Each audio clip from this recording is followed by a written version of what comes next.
é a diferença entre alguém que faz este acompanhamento, este life coaching, de um psicólogo? Grande diferença. Eu não vou entrar na área da psicologia porque são ramos completamente diferentes. Vou só incidir no coaching. O coaching não é terapia, por exemplo, e que psicologia é terapia. Portanto, enquanto psicólogo, e um psicólogo falará melhor do que eu, trabalha todo o passado, presente e provavelmente preparando para o futuro. Um coach é um treinador. Foca-se no presente, sempre em direção ao futuro, à ação. Podemos comparar talvez com os treinadores de futebol, por exemplo, ou de qualquer equipa desportiva. O que é que eles fazem? Preparam o atleta, neste caso eu preparo os meus clientes para agirem, para resolverem o que têm em presente, definirem objetivos e criarem o seu próprio plano de ação, com a finalidade de meter gol. Mas isso não tem a ver com emoções também? Tem. Que é o que é muito tratado a nível de psicologia. Eu estou a falar só do coaching mesmo. O coaching em si é isto. Eu tenho valências de programação neurolinguística que já trabalham as emoções, os comportamentos e, essencialmente, a programação de pensamento, porque nós podemos gerir os nossos pensamentos, certo? Ao contrário do que parece, eu não consigo controlar. Não é deixar voar o pensamento. Podemos deixar. Ou não, mas, se quisermos controlar. Exato. Não é o controlar, é mais o gerir, porque nós não controlamos muita coisa. Temos essa ideia errada, quase que podemos controlar. Nem as emoções devem ser controladas. Eu, se estou triste, eu devo assumir a minha tristeza. Ela é característica de algum momento que eu estou a viver ou pelo qual estou a passar. A angústia, o medo, a insegurança são emoções muito mais valiosas do que parecem. As pessoas querem fugir delas, mas porquê?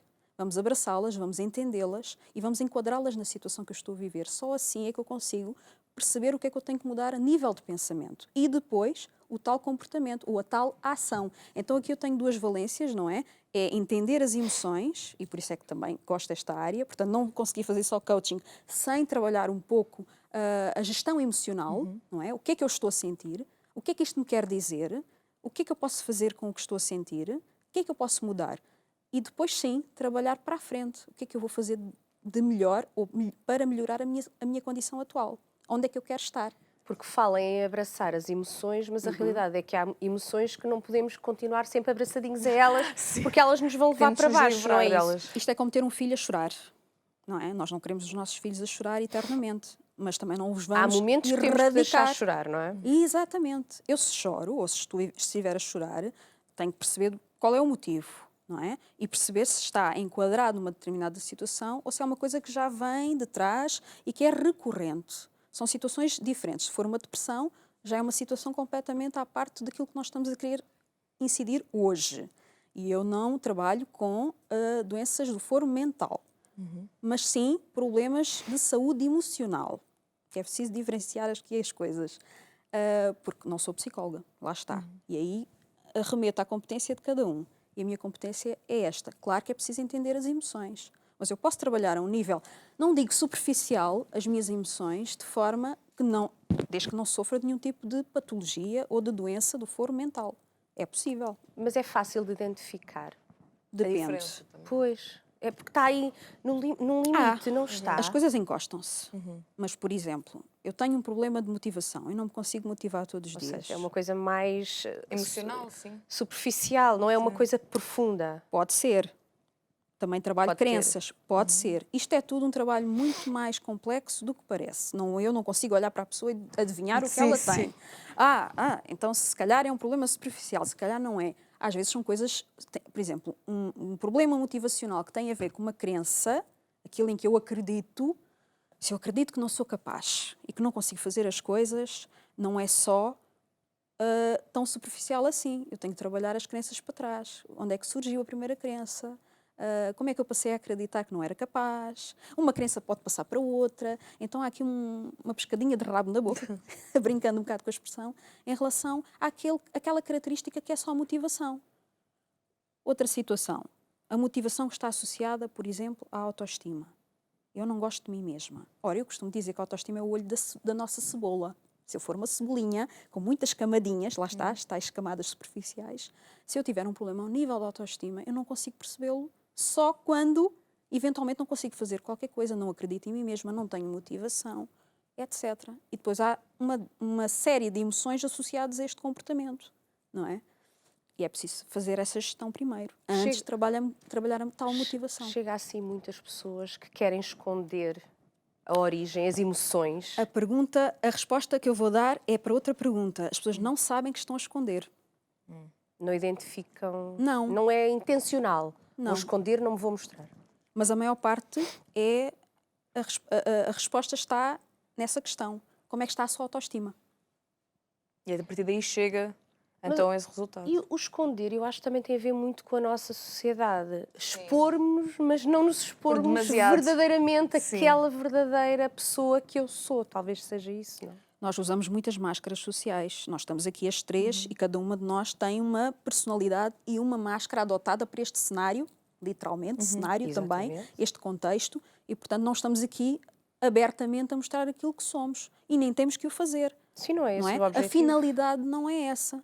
Agora, quando eu não consigo ver para dentro de mim, nem sequer consigo perceber o que é que se está a passar, ou seja, não tenho domínio, então a questão tem que ser colocada de outra forma. Do que é que eu tenho medo, quais são as minhas inseguranças, do que é que eu estou...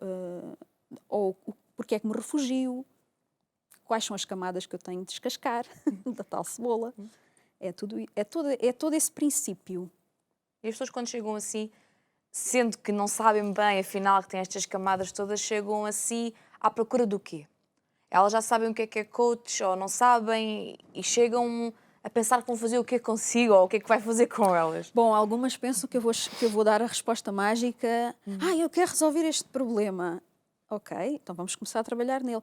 Mas eu pensava que era uma técnica mais rápida, havia uma ferramenta que me pudesse dar para eu resolver aqui esta questão. Pois não é tão linear assim. Eu também, quando vão ao psicólogo, também não estão à espera de uma resposta óbvia. A questão aqui é que quando há trabalho a fazer, dá trabalho. E então há uns que não seguem o caminho, preferem viver no conforto daquilo que já estão a viver, porque não deixa de ser uma zona de conforto. Porquê? Porque eu já conheço, não é? Uma casa desarrumada para algumas pessoas pode ser desarrumada, mas para quem vive lá dentro pode ser... É o seu conforto, é assim que elas vivem. E isto, a nossa mente também pode ser assim, uma casa muito desarrumada. Se eu estou habituada a viver daquela forma e alguém vai dizer, olha, vais ter que começar a tirar tudo cá para fora e a arrumar novamente, isso está muito trabalho. Pois não há aí uma depois não forma encontro mágica. nada.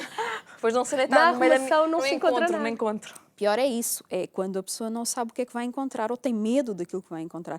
É muito moroso, às vezes, o processo, se não for uma pessoa que esteja proativa naquilo que quer fazer e naquilo que quer encontrar, ou se tiver, como eu disse, alguma doença do foro mental, ou ansiedade, ou depressão, ou uma resistência. Basta ter uma resistência. Mesmo que procure, se encontra uma não resposta, ou uma resposta menos agradável, pode voltar para trás e não há nada a fazer. O passo tem sempre que ser nosso, não é? Nós é que decidimos se queremos mudar ou não. E então, quando trabalha com os clientes, como é que os leva, entre aspas, a descascar a cebola? Porque não há de ser, não é só estar ali a falar e de repente a pessoa já começa ali a revelar tudo o que tem e o que não tem. Como é que se faz este processo? Através de perguntas. O coaching é meritoriamente reconhecido pelas perguntas poderosas. São as perguntas certas. Portanto, só um técnico ou alguém com capacidade de entender que perguntas é que deve fazer é que consegue descascar ou ajudar a descascar a tal cebola. Mas não são sempre as mesmas, pois não? Não percebi. As mesmas perguntas. Não. Há perguntas base que com certeza que haverá Depende. umas que são óbvias que têm que ser sempre perguntadas. Mas Eu acho que é mais a forma como se pergunta. Nós não usamos o porquê. Se alguém me diz alguma coisa, eu digo, porquê? O que é que a pessoa vai fazer? Vai se refugiar na justificação ao porquê e não vai pensar na resposta. Das duas, uma. Ou porque sabe a resposta e não a quer dar, ou então não sabe a resposta e não vai... Aquela pergunta não vai ajudar a que ela reflita sobre a questão em si. Então temos que dar ali umas voltas e umas danças às questões para a pessoa poder até de se descobrir, porque muitas vezes não sabe o que é que está a fazer. Ou não tem domínio. Não é que não saiba. Olha, eu quero mudar isto, mas não sei como. Ok, qual é que é a trajetória que posso fazer? Traçar um plano é isto. Eu quero ir de A para B. Não sei qual é o melhor trajeto, não sei quanto tempo é que vou levar para lá chegar, ou tenho uma ideia que quero levar mais ou menos tempo. Então eu funciono como um GPS. Faço o trajeto mais rápido ou mais longo, dependendo da distância que a pessoa quer percorrer para chegar ao seu destino. O destino é sempre o mesmo. que é que pode acontecer? Paragens obrigatórias, mudança de percurso. O destino é sempre o mesmo e é traçado pela pessoa que Tem que vai ter ser. consigo? Mas pode mudar durante... Pode, é isso que eu estava a dizer. Às vezes há desvios.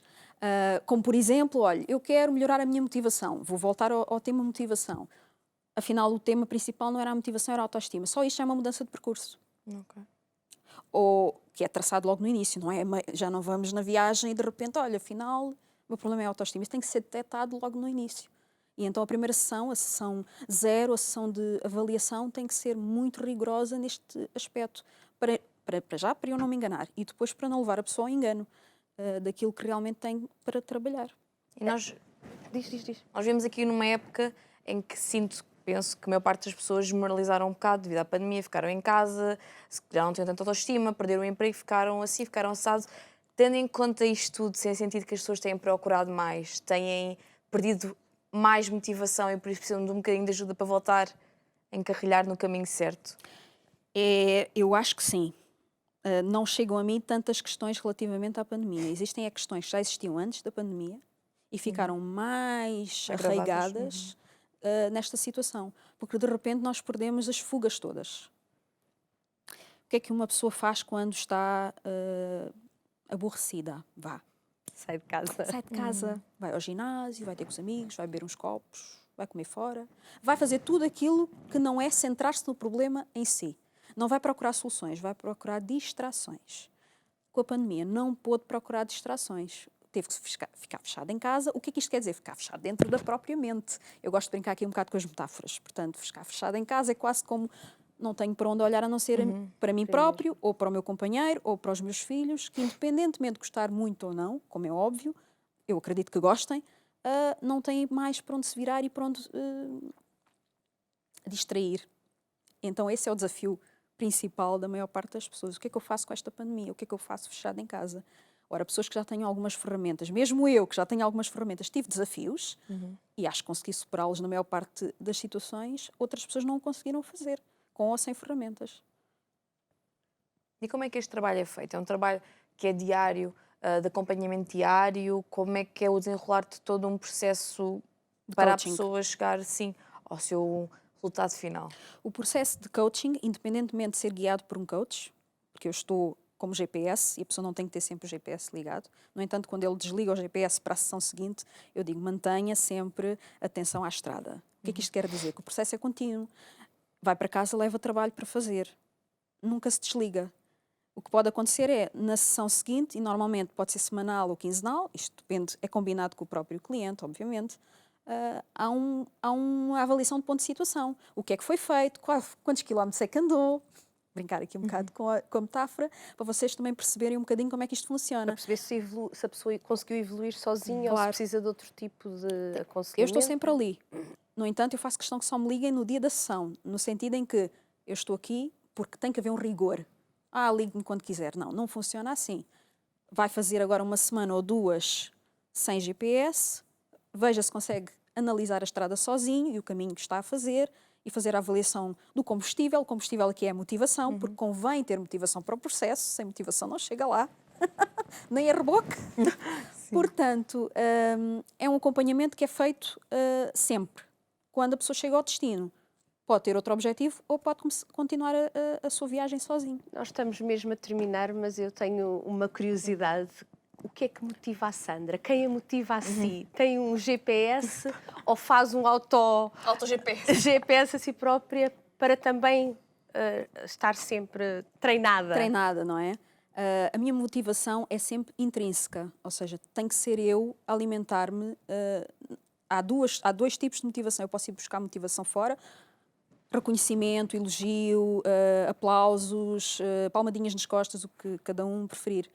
Se não for eu a ter o autocuidado, o autoelogio, a autocrítica também, pontos e aspectos a melhorar. Se eu não sentir essa evolução, pelo menos para mim, não funciona da mesma maneira. Portanto, tem que ser eu o meu próprio GPS.